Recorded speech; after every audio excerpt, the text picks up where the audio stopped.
Hello everyone, मैं हूं अश्विनी शर्मा और हम कर रहे हैं स्टील स्ट्रक्चर्स। तो देखो भाई, नेक्स्ट क्वेश्चन क्या है हमारा। Determine the maximum load in the rivets of eccentric connection shown in figure. तो हमें क्या निकालना है, मैक्सिमम लोड हमारा इन रिवेट्स पर कितना आ रहा है। ठीक है, हमें eccentric bolted connection, eccentric riveted connection जो है वो दिया हुआ है।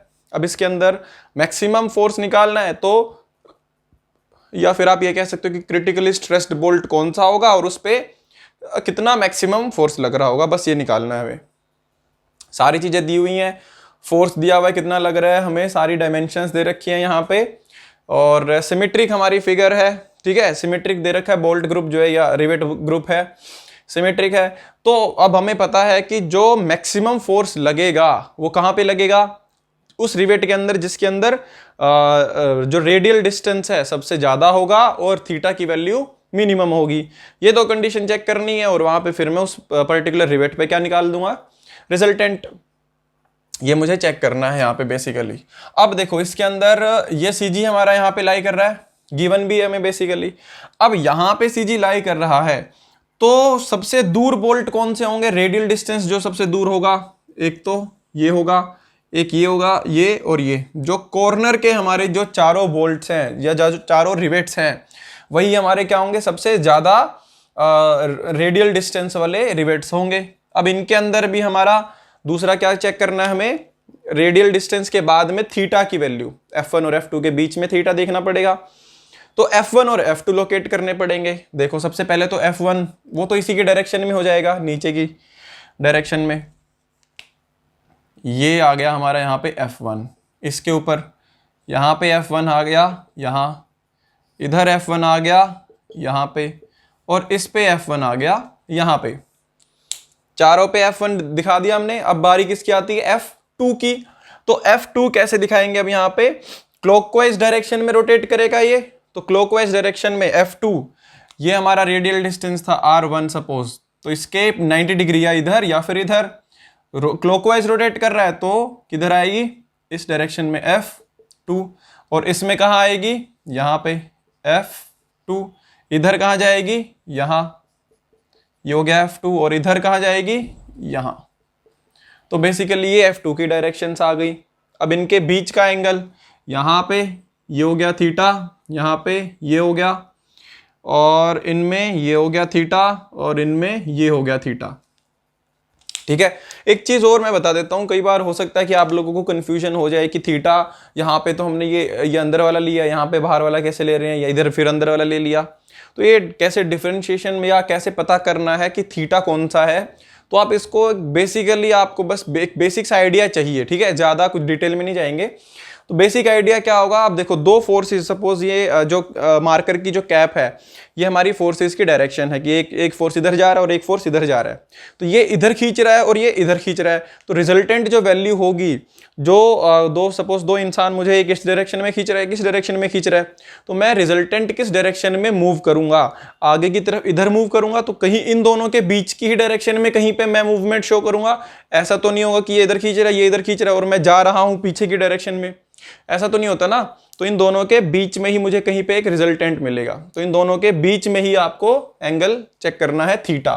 तो यहां पे जब देखा तो इनके बीच में ये डायरेक्शन होगी, मतलब इनके रिजल्टेंट की डायरेक्शन में देखना है। यहां पे इधर जाएगा तो इधर थीटा दिखा दिया। अब एक इधर खींच रहा है, एक नीचे लेके जा रहा है, तो नेट मूवमेंट कहां लेके जा रही है, इस डायरेक्शन में, तो इस डायरेक्शन में यहां पे थीटा मैंने ले लिया। इसमें एक इधर खींच रहा था, एक इधर खींच रहा था, तो नेट रिजल्टेंट इधर लेके आ रहा था, तो यहां पे थीटा दिखा दिया। तो उसमें कंफ्यूज नहीं होना बिल्कुल भी, थीटा आप ऐसे रिजल्टेंट से पता कर सकते हो कि किस डायरेक्शन में नेट मूवमेंट हो रही है। अब देखो सिमेट्रिक है और थीटा की वैल्यू भी बेसिकली हमारी क्या आएगी यहाँ पे, ये देखो ये 10 सेंटीमीटर दिया हुआ और ये भी 10 सेंटीमीटर दिया हुआ है, परपेंडिकुलर और बेस दोनों सेम है, 45 आ जाएगा एंगल। परपेंडिकुलर अपॉन बेस करोगे जब आप, तो 10/10 कितना आ जाएगा, 10/45। ठीक है, tan थीटा इक्वल्स टू 45। तो वो तो एंगल का भी पता चल गया आपको कि 45 होगा। सिमेट्रिक है सारा का सारा, मतलब ये और ये दोनों के दोनों एंगल क्या रहेंगे, सेम रहेंगे। इन दोनों में ये 90 प्लस है तो 90 प्लस थीटा हो जाएगा। ठीक है, तो वो दोनों तो पहले ही बार हो गए स्कोप से, तो इन दोनों पे ये दोनों मोस्ट क्रिटिकली स्ट्रेस्ड होंगे, किसी पे भी निकाल सकते हो आप। ठीक है, तो सपोज हम निकालते हैं रिवेट नंबर 1 पे, सपोज। ठीक है, एट रिवेट नंबर 1। तो रिवेट नंबर 1 पे हमने क्या किया, कैलकुलेशन शुरू करी है। तो रिवेट नंबर 1 पे सबसे पहले तो हमें क्या करना पड़ेगा, F1 निकालना होगा। F1 कैसे निकालूंगा, P upon number of rivets. P की वैल्यू कितनी दी हुई है, 60 किलो न्यूटन। तो 60 divide by number of rivets कितने दिए हुए हैं आपको, 1 2 3 4 5 6 7 8 9। तो 9 नंबर ऑफ रिवेट्स दिए हुए हैं। तो 60 डिवाइड बाय 9 कितना आ रहा है ये देखो, तो ये कितना आ जाएगा, 20 अपॉन 3, ये आ गया लगभग 60 डिवाइड बाय 9 करेंगे तो 6.67 किलो न्यूटन। यह आ गया हमारा F1। अब बारी आती है किसकी, F2 की। तो F2 कैलकुलेट करना है। F2 कैसे कैलकुलेट करेंगे भाई, P into E into R I का square, sorry R I upon summation R I का स्क्वायर, यही होता है F2। ठीक है, अब इसेंट्रिसिटी कितनी दी हुई है, 20 सेंटीमीटर। जी नहीं, 20 सेंटीमीटर डिस्टेंस यहां तक का दिया हुआ है। इसेंट्रिसिटी कहां होगी, आपकी CG की जो लाइन होगी यहां तक का डिस्टेंस टोटल क्या कहलाएगा, इसेंट्रिसिटी कहलाएगा। तो ये कितना होगा, यहां से यहां तक का तो 20 दिया हुआ है, और यहां से लेके यहां तक का डिस्टेंस कितना दिया हुआ है, 10 सेंटीमीटर। तो 20 + 10 हो जाएगी ये, ठीक है, मतलब 10 + 20 कितनी, 30 सेंटीमीटर की इसेंट्रिसिटी दी हुई है हमें। आई होप क्लियर हो गया होगा। 20 सेंटीमीटर डिस्टेंस इसके CG, जो एक्सिस है हमारी CG की, उस तक का डिस्टेंस नहीं दिया हुआ। ठीक है, तो 30 सेंटीमीटर इसेंट्रिसिटी हो गई, ये दोनों पता चल गए। रेडियल डिस्टेंस निकालना है भाई अब हमें, ये R1 जो मैंने यहाँ पे दिखाया है ये। अब यहाँ पे ये बना लेते हैं ट्रायंगल अलग से। ये कितना है, 10 सेंटीमीटर, ये भी कितना है, 10 सेंटीमीटर। ये थीटा हो गया हमारा, पता ही हमें वैसे तो 45 हो जाएगा। और रेडियल डिस्टेंस हमारा ये कितना हो गया, 10√2 आ जाएगा वैसे, बट स्टिल फिर भी कैलकुलेट करके दिखा देते हैं। R1 कितना हो जाएगा, 10 square plus 10 square under root, तो ये आ जाएगा 10√2। 100 + 100 200 आ गया ना, तो अंडर रूट 200 कर लो या तो सॉल्व। ठीक है, कितना आ गया, अंडर रूट 200, या तो 10√2 लिख दो या फिर इसको 14.14 लिख दो। तो 10√2 लिख देते हैं, सॉल्व करना आगे इजी रहेगा, आगे कैंसिल हो जाएगा आसानी से। ठीक है, तो R1 तो आ गया हमारा 10√2। तो RI मतलब इसका जो हमें रेडियल डिस्टेंस कैलकुलेट करना था वो तो आ गया, बट अब सबमिशन RI स्क्वायर सबसे ज्यादा कैलकुलेशन है ना, यही करवाता है, यही टाइम कंज्यूमिंग होता है, बाकी तो जल्दी जल्दी हो जाते हैं सब। अब सबका निकालना पड़ेगा रेडियल डिस्टेंस। अब देखो 1 2 3 4, ये 4 रिवेट्स तो हमारे ऐसे हैं जिसका मुझे रेडियल डिस्टेंस कैलकुलेट करने की जरूरत नहीं है, क्योंकि यही सबका सेम होगा। तो यहां पे पहले लिख देते हैं सबमिशन RI स्क्वायर, जब मैं कैलकुलेट करूंगा तो 4 का तो क्या हो गया हमारा, यही हो गया, तो 10√2 का स्क्वायर इंटू 4। ठीक है, अब 1 2 3 4 ये हट गए, बचे के कौन कौन से, 1 2 3 4 और एक ये 5। ये जो सेंटर वाला है ये तो CG पे लाई कर रहा है, इसको तो रेडियल डिस्टेंस 0 हो गया। बचे कौन से, 1 2 3 और एक ये 4, इनका कितना कितना है, 10 इसका है, 10 इसका, 10 10, तो 10 10 सबका हो गया हमारा यहाँ पे। तो 4 × 10 स्क्वायर, ये हमें इनका पता चल गया। और इसका तो कितना हो गया, 0 हो गया ना, तो 1 × 0 कर दो या फिर करो ही मत, एक ही बात है। ये कि देखो कितना आ रहा है सॉल्व करके, टोटल रेडियल डिस्टेंस कितना आ रहा है, 10√2 का स्क्वायर।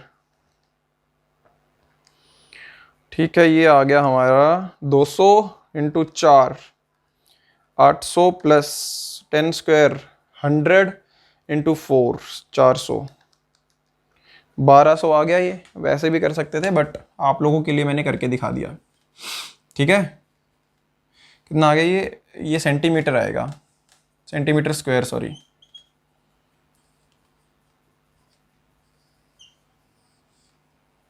ठीक है, तो अब बारी आती है F2 कैलकुलेट करने की। यहां कर देते हैं देयरफॉर F2 कितना हो जाएगा, P की वैल्यू कितनी है, 60 किलो न्यूटन।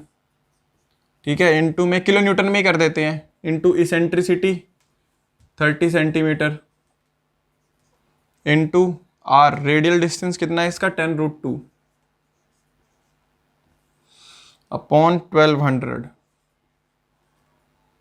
तो ये कितना आ रहा है देखो, अब 2 जीरो तो ये कट ही गई, एक इससे और एक इससे, एक 1 और 2, और ये हो गया 5, ये 5 थी, ये 15, 15√2 आ गया आंसर, करने की ज़रूरत नहीं है।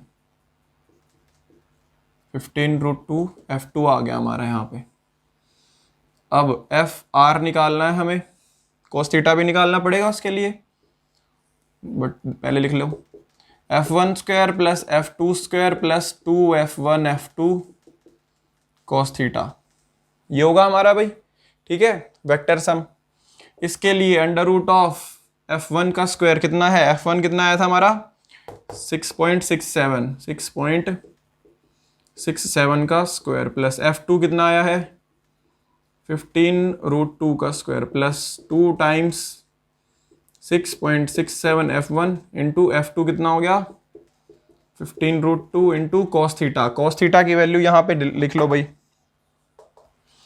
यहाँ पे इस फिगर में जब हम cos थीटा निकालेंगे तो क्या आएगा, बेस अपॉन हाइपोटेन्यूज, ये कितना आ गया था R1 10√2, ठीक है, तो बेस अपॉन हाइपोटेन्यूज 1/√2, क्लियर, तो ये आ गया 1/√2,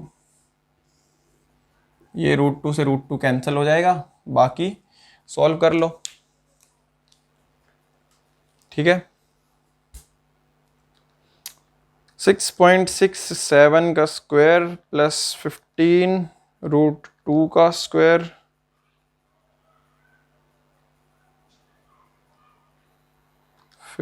15√2 का स्क्वायर प्लस 2 इंटू 6.67 इंटू 15, इतना ही बचा ना, हाँ 26.35 किलो न्यूटन हमारा यहाँ पे आंसर आ चुका है। यही तो पूछा था ना हमसे, determine the maximum load in the rivet, ठीक है, हाँ यही था।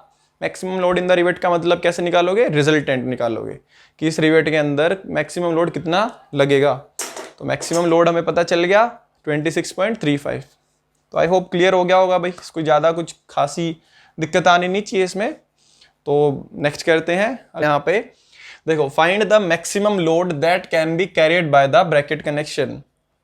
मैक्सिमम लोड निकालना है, जनरली सेंट्रिसिटी के क्वेश्चन हमारे ऐसे ही आते हैं, मैक्सिमम लोड निकालो, कितना लोड रेजिस्ट कर सकती है प्लेट, ये वो आपके यही होते हैं नॉर्मली, ठीक है।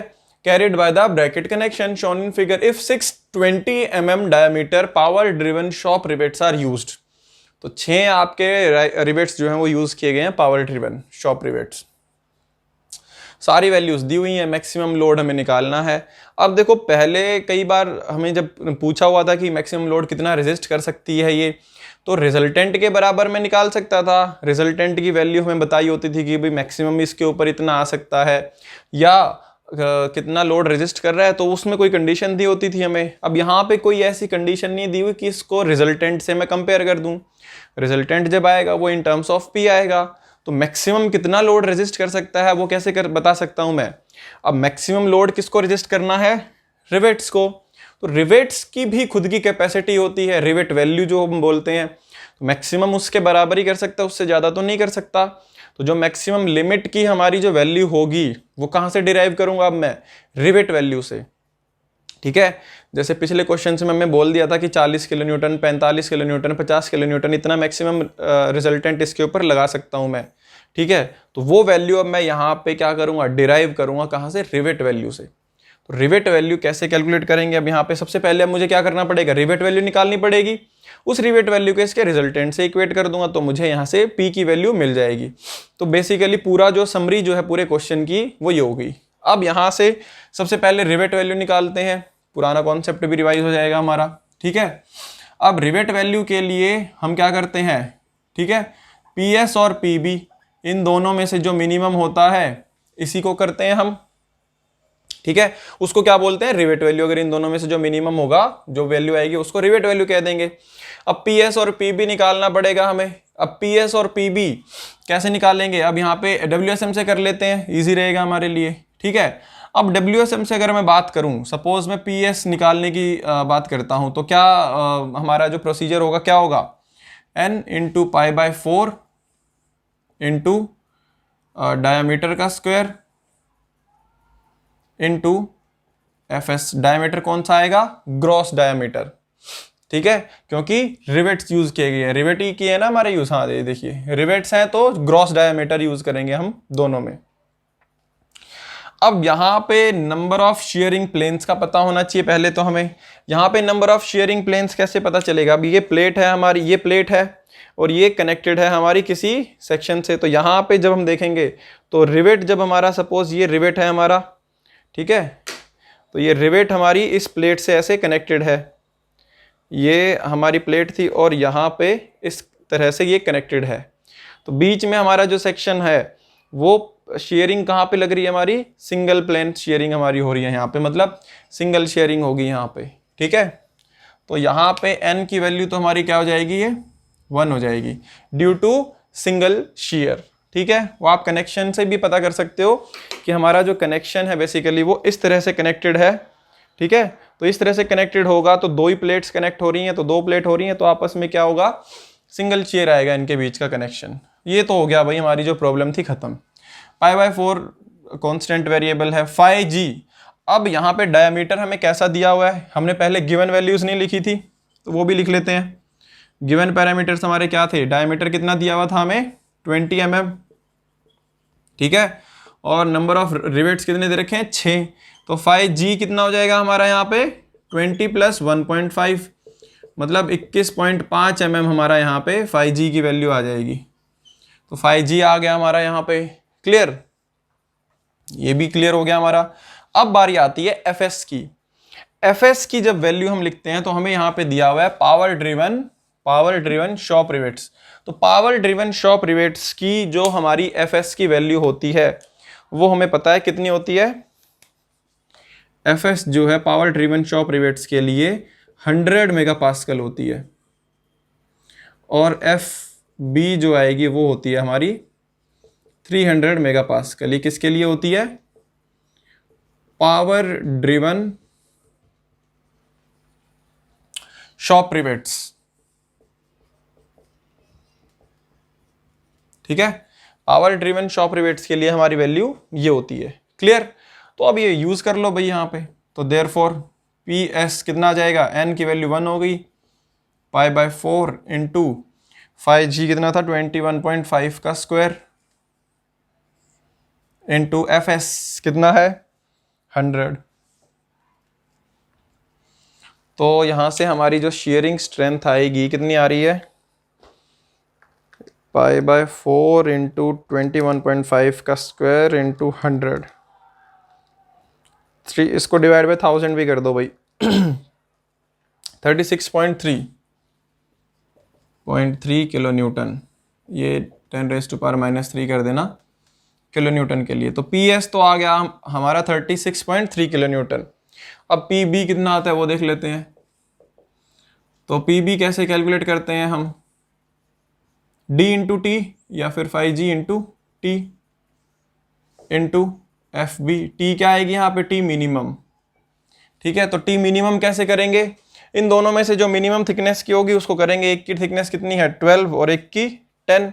तो यहाँ पे हमें कितनी दी हुई है? एक जो हमारी यहाँ पे थिकनेस है T1 वो है 10 mm और T2 कितनी दी हुई है? 12 mm। तो इन दोनों में से मिनिमम क्या आएगा हमारा? 10 mm। तो देयरफॉर T मिनिमम कितनी हो जाएगी? 10 mm। तो ये यूज़ कर लेंगे भाई। बाकी वैल्यूज हमें पता है, FB की भी पता है हमें वैल्यू। तो therefore PB equals to 21.5 into 10 into FB कितना है?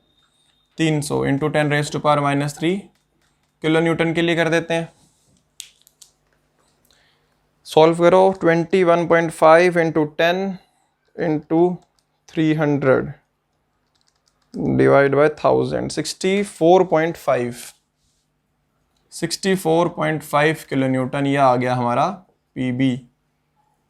तो PS कैलकुलेट कर लिया, PB कैलकुलेट कर लिया। रिवेट वैल्यू क्या हो जाएगी अब? तो therefore RV equals to PS और PB में से जो मिनिमम होगा तो देयरफॉर आर वी कितनी हो गई हमारी, पी एस और पी बी में से मिनिमम क्या है, P S equals to P S equals to 36.3 kilo Newton.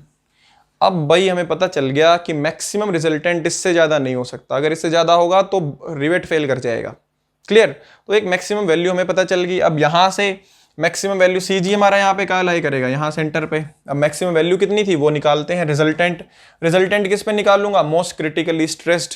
ठीक है, तो जो मोस्ट स्ट्रेस्ड, सबसे ज़्यादा स्ट्रेस्ड रिवेट होगा वहाँ पे देख लेते हैं।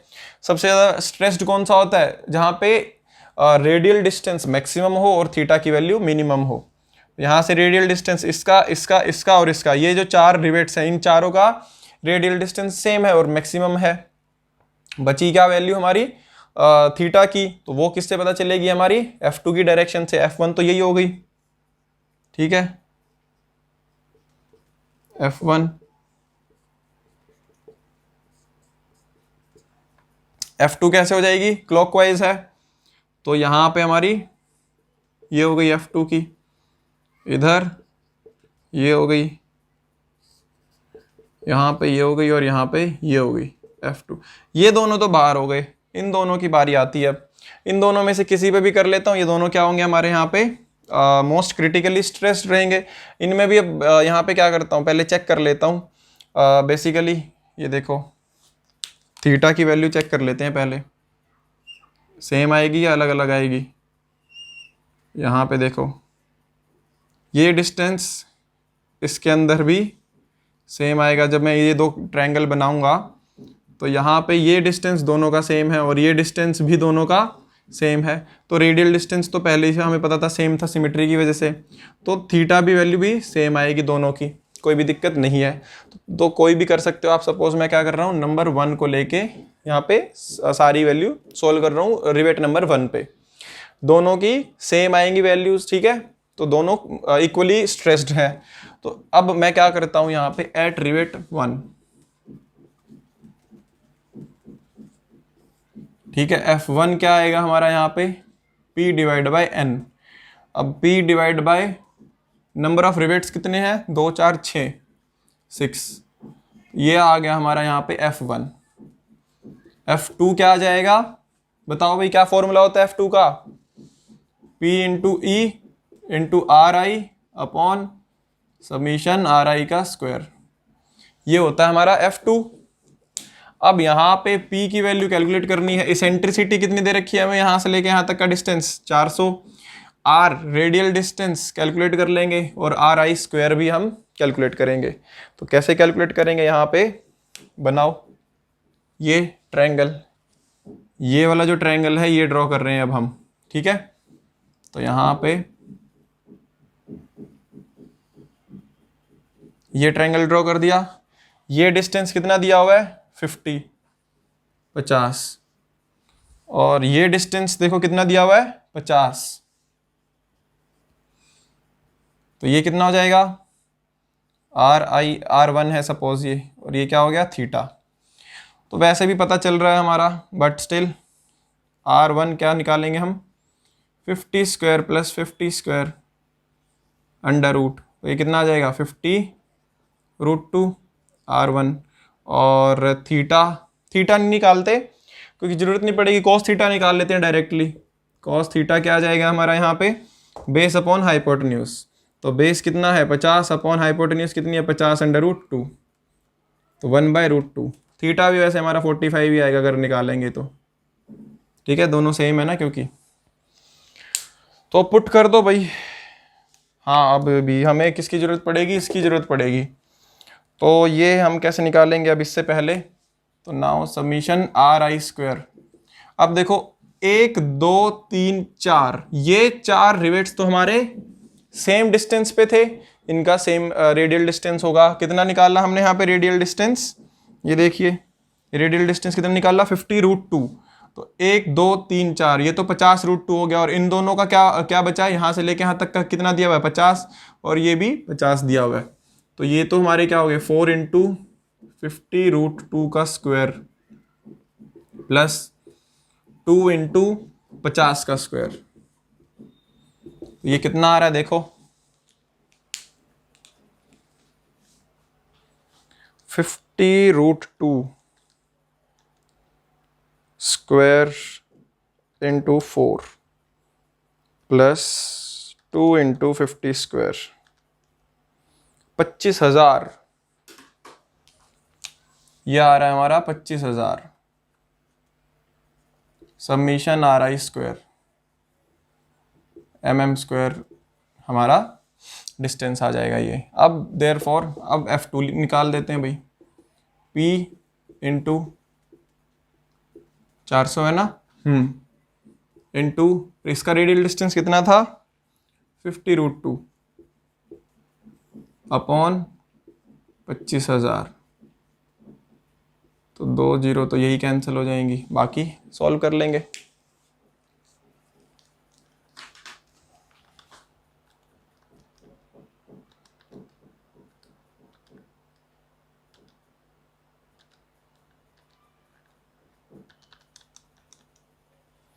वन 1.131 ये आ गया हमारा 1.131, ठीक है। हाँ 50√2 था ना, हाँ 1.131 P F2 आ गया हमारा यहाँ से। और cos थीटा हमने निकाला हुआ था, तो देयरफॉर FR रिजल्टेंट क्या आएगा हमारा, √F1 square plus F2 square plus 2F1 F2 cos theta, ठीक है। और ये हमारा क्या होना चाहिए, it should be less than equal to rivet value, ये कंडीशन है हमारी। तो बस पुट कर दो अब, √F1 स्क्वायर ये रहा P/6 इसका स्क्वायर प्लस ये कितना आ रहा था F2 1.131 P इसका square plus 2 into P/6 into 1.131 P into cos theta कितना था हमारा 1/√2, ये हो गया।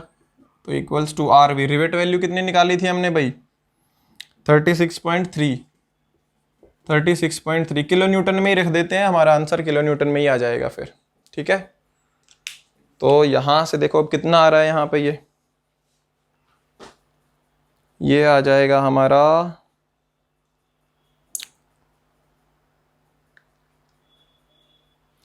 अंडर रूट में सॉल्व करते हैं तो 1/6 स्क्वायर प्लस 1.131 का स्क्वायर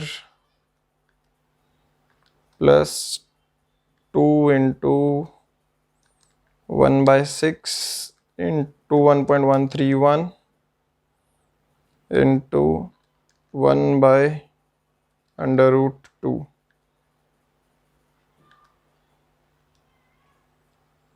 1.254 ये आ गया इधर, 36.3 डिवाइड बाय 28.9 आ गया हमारा ये आंसर। यहाँ से P सॉल्व करके आ गया 28.9 किलो न्यूटन, ठीक है। ये आप सॉल्व कर लेना, यही आएगा आंसर। आपके सामने ही मैंने भी किया अभी जस्ट, तो इतनी देर में सॉल्यूशन आ जाएगा। तो P की वैल्यू हमारी यहाँ से कितनी आ गई भाई 28.9 किलो न्यूटन। इससे ज़्यादा मैं इसकी वैल्यू नहीं रख सकता अगर मुझे ये सेफ रखना है तो ये हमने यहाँ पे रिवेट वैल्यू से भी कॉन्सेप्ट समझ लिया ये। तो आई होप क्लियर हो गया होगा ये। तो इसके बाद देखते हैं नेक्स्ट। तो देखिए भाई अभी रिवेट वगैरह के जो हमारे क्वेश्चन थे रिवेट बोल्ट्स के वो हो चुके हैं ख़त्म, ठीक है। थ्योरी का क्वेश्चन बचा हुआ है, वो बाद में देखेंगे एक साथ, वेल्डिंग और रिवेट्स के। अब बात करते हैं वेल्डिंग की। तो वेल्डिंग के अंदर हमारे जो वेल्डेड जॉइंट्स हैं, वेल्डेड कनेक्शंस हैं, उनके अंदर क्वेश्चन जो सबसे बेसिक क्वेश्चन पूछा जाता है वो पूछा जाता है आपका किसके ऊपर, स्ट्रेंथ के बेस्ड पे, कि कितनी इसके ऊपर मैं मैक्सिमम लोड लगा सकता हूँ, या स्ट्रेंथ कह सकते हो आप कि कितना लोड इसके ऊपर लगाया जा सकता है, ठीक है। तो वो कैसे कैलकुलेट करते हैं, थोड़ा सा एक इनिशियली आइडिया लगाने के लिए ये क्वेश्चन हमारे लिए बहुत बेसिक है, उसके हिसाब से फिर आगे मूव करेंगे।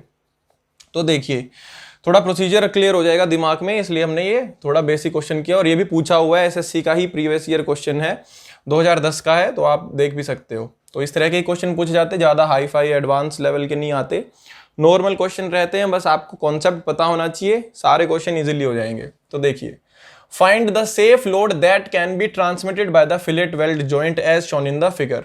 ठीक है, the size of the weld is 6 mm और एफएस की वैल्यू दी हुई है 108। तो इसके फिलेट वेल्ड के द्वारा कितना लोड जो है वो ट्रांसमिट या ट्रांसफर किया जा सकता है। ठीक है, जो हमने यहाँ पे दिखाया हुआ है फिगर के अंदर। इसके अंदर हमें साइज ऑफ वेल्ड दिया हुआ है 6 mm का और एफएस की वैल्यू दी हुई है 108। तो अब हमें देखो, सबसे पहले तो जो वैल्यूज गिवन है वो लिख लेते हैं। तो गिवन पैरामीटर्स हमें क्या क्या दिए हुए हैं, देखो, एक तो हमें दिया हुआ है यहाँ पे साइज ऑफ वेल्ड, ये दिया हुआ है 6 mm का। ठीक है, दूसरा दे रखा है हमें एफएस 108 मेगापास्कल। तो ये दो वैल्यूज दी हुई हैं बेसिकली, और ये हमारी यहाँ पे लेंथ दी हुई है वेल्डिंग की। तो ये हम यहाँ पे लिख देंगे भी जब कैलकुलेट करेंगे। ठीक है, इसके अलावा कोई ऐसा दूसरी वैल्यू नहीं दी हुई। तो देखिए, जब भी हम बात करते हैं सेफ लोड ट्रांसमिट की या कैपेसिटी की, ठीक है, वेल्डिंग की, वेल्डिंग में जनरली जो कैपेसिटी होती है वो शेयर में ही होती है, शेयर में ही फेल करती है ये बेसिकली।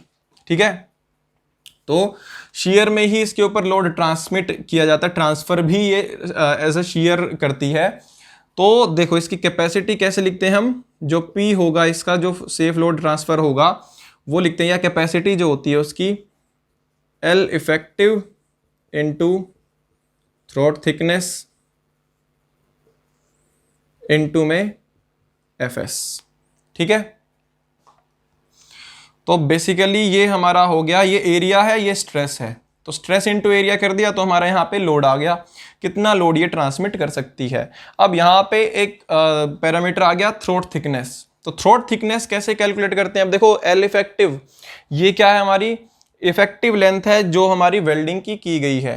ठीक है, जनरली इफेक्टिव लेंथ हम कैलकुलेट करते हैं, बट यहाँ पे कैलकुलेशन पर्पस से जितनी वेल्डिंग की गई है उसी को हम इफेक्टिव लेंथ कह देते हैं, यूज कर लेते हैं इसको। ठीक है, और थ्रोट थिकनेस कैसे कैलकुलेट करते हैं वो भी देखेंगे। और एफएस हमारी क्या है, maximum permissible stress in shear, तो वो हमें यहाँ पे दी हुई है यहाँ पे। तो हमें यहाँ पे सिर्फ थ्रोट थिकनेस कैलकुलेट करना है।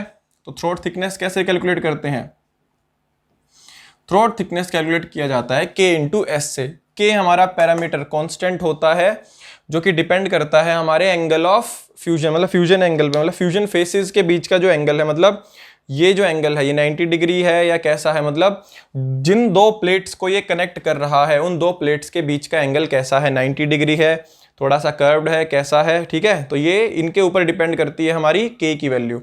यहाँ पे तो हमारी क्या है, जो बेसिकली एक इस तरह से प्लेट है और एक ऐसे है, मतलब एक ऐसे है और दूसरी वाली प्लेट भी इसके ऊपर ही लगी हुई है। तो ये जो एंगल, ये जो फ्यूजन के बीच फेसेस है, मतलब ये थिकनेस देख लो, इस वाली की थिकनेस है सपोज ये, और दूसरी ये नीचे लेटी हुई है। तो इनके बीच में मुझे यहाँ पे मैंने क्या किया हुआ है, वेल्डिंग की हुई है। तो 90 डिग्री एंगल है दोनों के बीच में, दोनों प्लेट्स के फ्यूजन फेसेस हो गए, जो जहाँ पे वेल्डिंग होगी वहाँ पे 90 डिग्री का एंगल है। तो 90 डिग्री के लिए जो वैल्यू हमारी यूज करी जाती है वो यूज करी जाती है K की 0.7। तो K कितना हो गया, 0.7, किसके लिए, फॉर 90 डिग्री। ठीक है, तो 90 डिग्री के लिए K की वैल्यू हमारी होगी 0.7। यहाँ से थ्रोट थिकनेस निकाल लेंगे, therefore throat thickness equals to K into S equals to 0.7 into S क्या है हमारा यहाँ पे, size of weld. Size of weld कितना दिया हुआ था, 6, तो 6, तो 7×6 = 42, 4.2 mm हमारा यहाँ पे थ्रोट थिकनेस आ गया। थ्रोट थिकनेस आ गई तो इसके बाद तो कुछ बचा ही नहीं क्वेश्चन में। तो अब यहाँ पे क्या करेंगे, therefore P equals to L effective. L effective calculate करना है भाई। अब एक चीज और रह गई हमारी, अब L इफेक्टिव क्या करेंगे, जितनी लेंथ पे हमारी वेल्डिंग होगी टोटल लेंथ को ऐड कर दो तो हमारी L इफेक्टिव आ जाएगी। यहाँ पे वेल्डिंग है, ये वेल्डिंग है और ये वेल्डिंग है। ये कितनी लेंथ दी हुई है, 75, ये कितनी दी हुई है, 60, 75 + 60 + 75। ठीक है, ये लेंथ हमारी यहाँ पे ऐड हो जाएगी तो L इफेक्टिव कहलाएगी। तो इससे पहले क्या कर लेते हैं यहाँ पे L इफेक्टिव। नाउ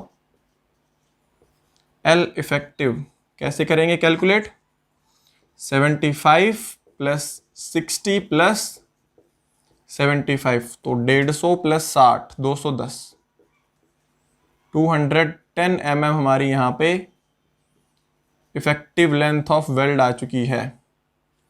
इतनी वेल्डिंग की है हमने तो इतनी ही हमें स्ट्रेंथ देगी यहाँ पे।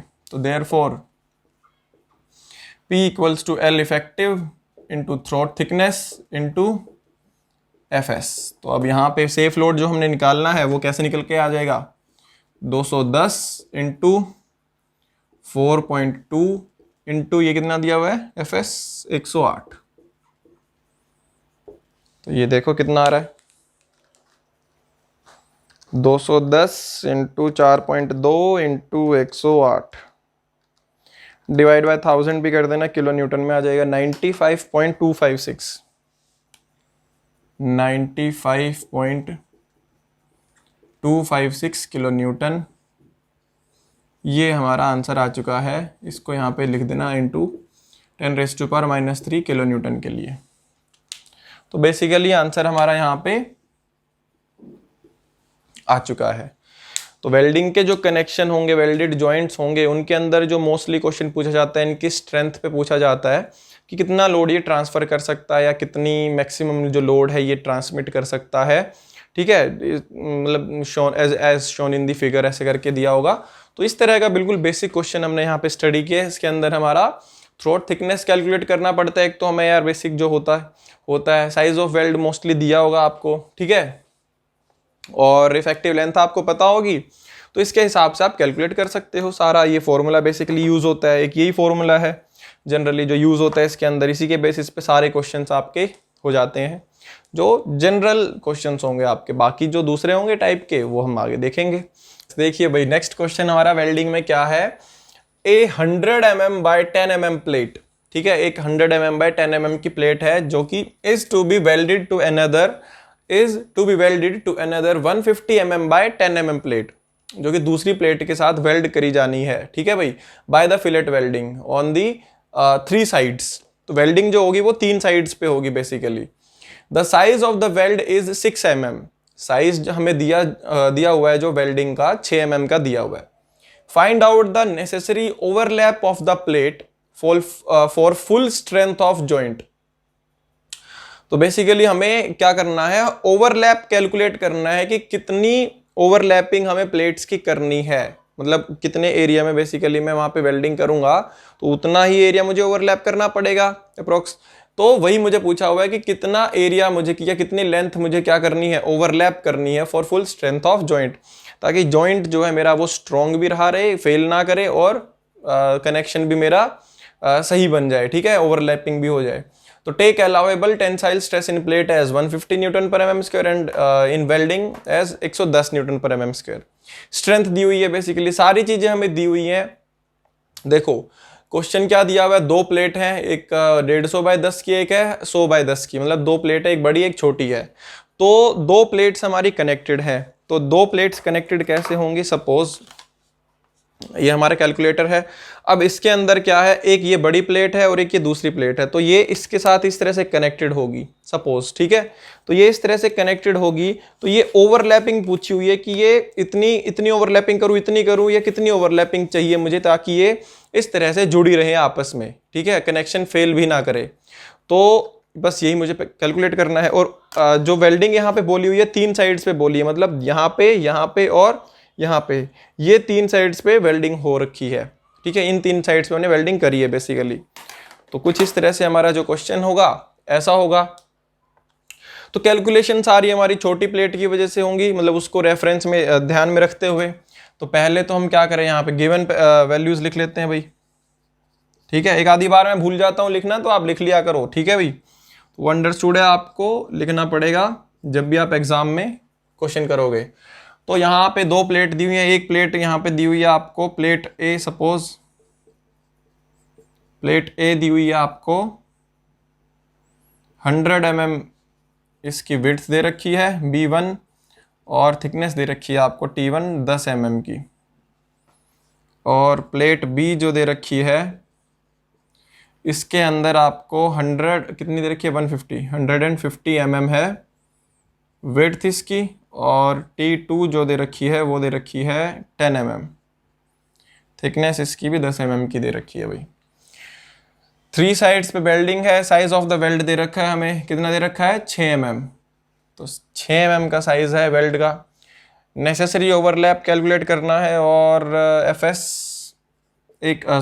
टी दे रखा है हमें, tensile strength, permissible tensile stress दे रखी है 150 न्यूटन पर mm स्क्वायर, और वेल्डिंग में दे रखी है हमारी FW से डिनोट कर देते हैं, वैसे तो FS होगा ये, ठीक है, क्योंकि शेयर स्ट्रेंथ ही होगी वेल्डिंग में आपकी यहाँ पे 110 newton per mm square, but यहाँ पे बस थोड़ा सा डिनोट करने का तरीका है, FW से कर दिया मैंने, इसके अलावा और कोई भी वैल्यू में नहीं दी हुई, ठीक है।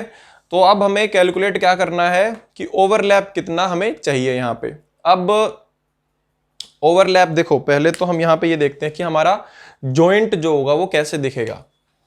हमारा जॉइंट कुछ ऐसे दिख रहा होगा भाई, एक प्लेट हमारी सपोज कुछ ऐसे है,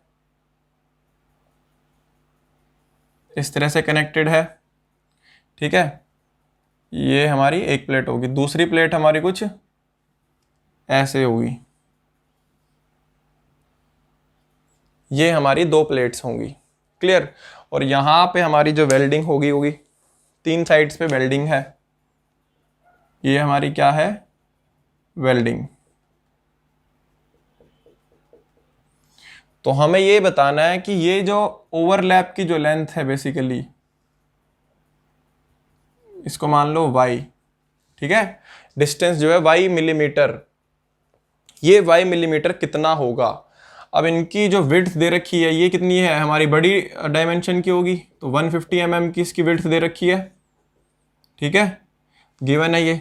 और B2 जो प्लेट, ये क्या है हमारी, ये कौन सी है प्लेट, क्या नाम दिया था इसको हमने, B, और ये है हमारी प्लेट A, क्लियर। तो इनकी डायमेंशंस भी ऐसी होंगी, ये कितनी है हमारी 100 mm, इसकी विड्थ कितनी होगी 100 mm की होगी ना, और थिकनेस दोनों की 10-10 mm की है, क्लियर। तो हमारा जो आइडियल जो कनेक्शन होगा कुछ ऐसा दिख रहा होगा भाई। अब मुझे बताना है कि ये वाई लेंथ कितनी होगी, यहाँ पे वाई लेंथ कैसे बताऊंगा यहाँ से, अब वो बताऊंगा कि किस तरह से इसको मतलब मैं ओवरलैप करूं कि मेरी वाई लेंथ जो है वो सफिशिएंट भी आ जाए और ये फेल भी ना करे। कितनी आएगी वो कैसे कैलकुलेट करेंगे वो भी देखते हैं। देखो अब यहाँ पे सबसे पहले हमें ये करना है कि अब ये जो प्लेट है बेसिकली प्लेट ए, इसकी स्ट्रेंथ कितनी है, ये कितनी यहाँ पे कितनी स्ट्रेंथ के साथ इसको मैं खींच सकता हूँ, वो कैसे निकालूंगा, टेंसाइल स्ट्रेंथ ऑफ प्लेट ए। तो टेंसाइल स्ट्रेंथ मैं कैलकुलेट करूंगा सबसे पहले, तो देखो कैसे बोल रहा हूं मैं, टेंसाइल स्ट्रेंथ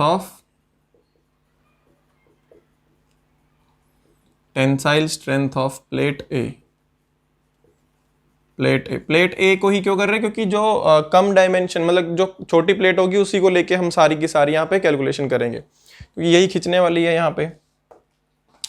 तो पी टी जैसे हम कैलकुलेट करते हैं, कैसे करते हैं, तो B into T into F T, यही करते हैं। प्लेट की स्ट्रेंथ कैसे आएगी हमारी, एरिया इसका और इंटू स्ट्रेस।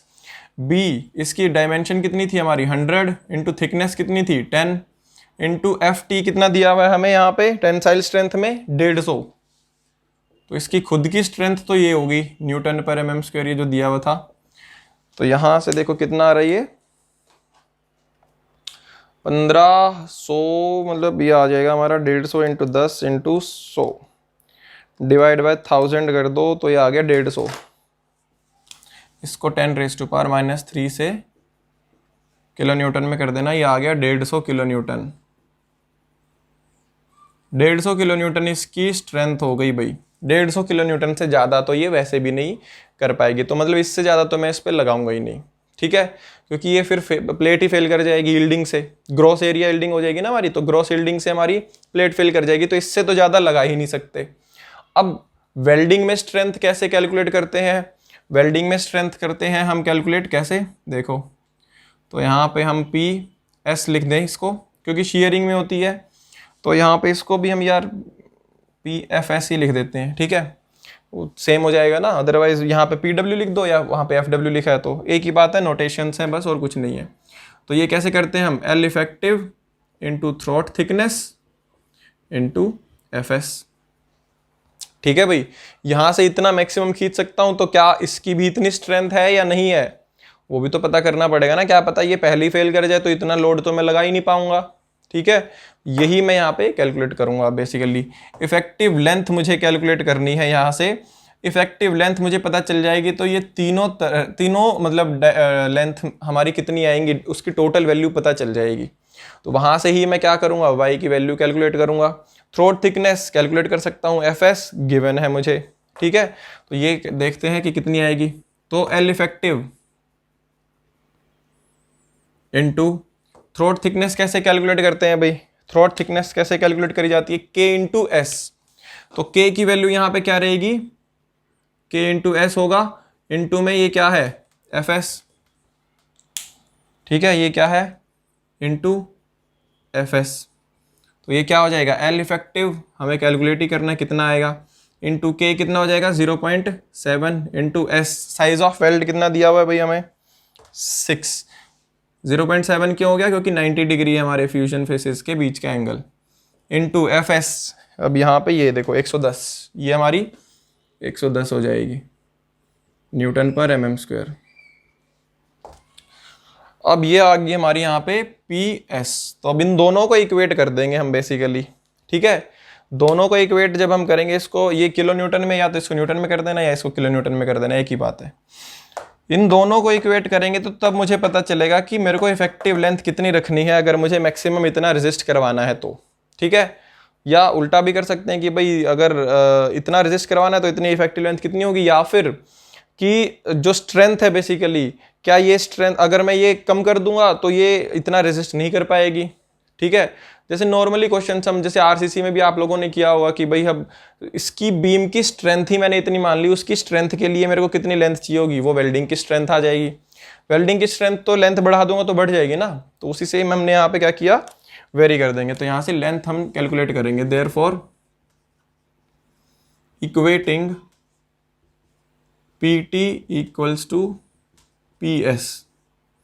ठीक है भाई, अब यहाँ पे PT कितना है हमारा 150 इंटू 10⁻³ इसको न्यूटन्स में कर देते हैं, इक्वल्स टू ये क्या आ जाएगा, L effective into 0.7 into 6 into 110 as it is लिख देते हैं। अब यहाँ पे सॉल्व कर लेंगे तो यहाँ से L इफेक्टिव हमारा कितना आएगा भाई 150 into 10⁻³ divide by 0.7 into 6 into 110। यहाँ से ये आ जाएगा हमारा, देखो 150 into 1000 upon 0.7 into 6 into 110, 324.6, 324.6, 324.6 mm। इसको 325 कर लेते हैं। ठीक है, लेंथ है क्योंकि बार बार फिर हमें क्या करना पड़ेगा, इतनी लंबी वैल्यू फिर कैरी करनी पड़ेगी। तो 325 mm हमारी यहाँ पे इफेक्टिव लेंथ हमें चाहिए।